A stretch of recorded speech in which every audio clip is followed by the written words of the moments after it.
Aslan söylemek için tekini derlerin gülüm çocuk aşkın taşla düşündüm.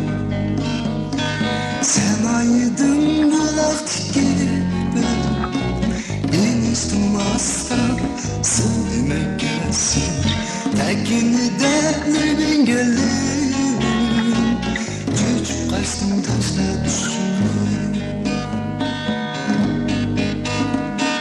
Bulutlarda yattın yüzün, hicalete bakmaysın desken ne oldurup bulaklıda Temirgen çıkarayla göke.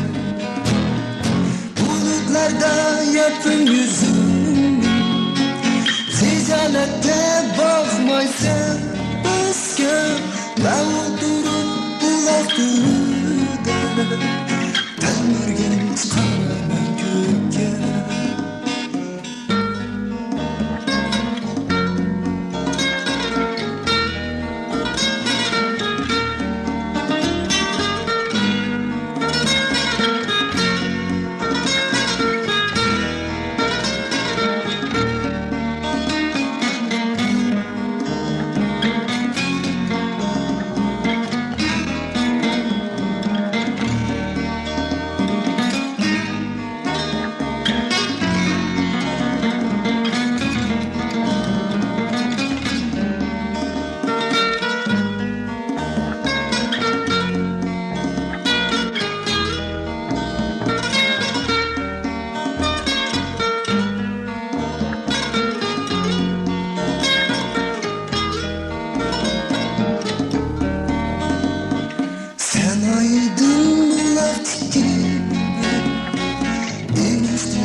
Söylemek için tekini delirin gelirim çocuk aşkım taşlar düşündüm.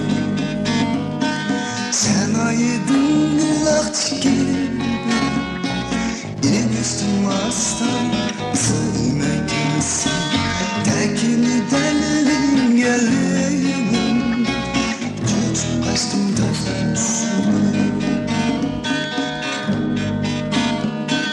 Bulutlarda yattın yüzüm, hicalete bakmaysın desken ne oldurup bulaklıda Temirgen çıkarayla göke. Bulutlarda yattın yüzüm, hicalete bakmaysın desken ne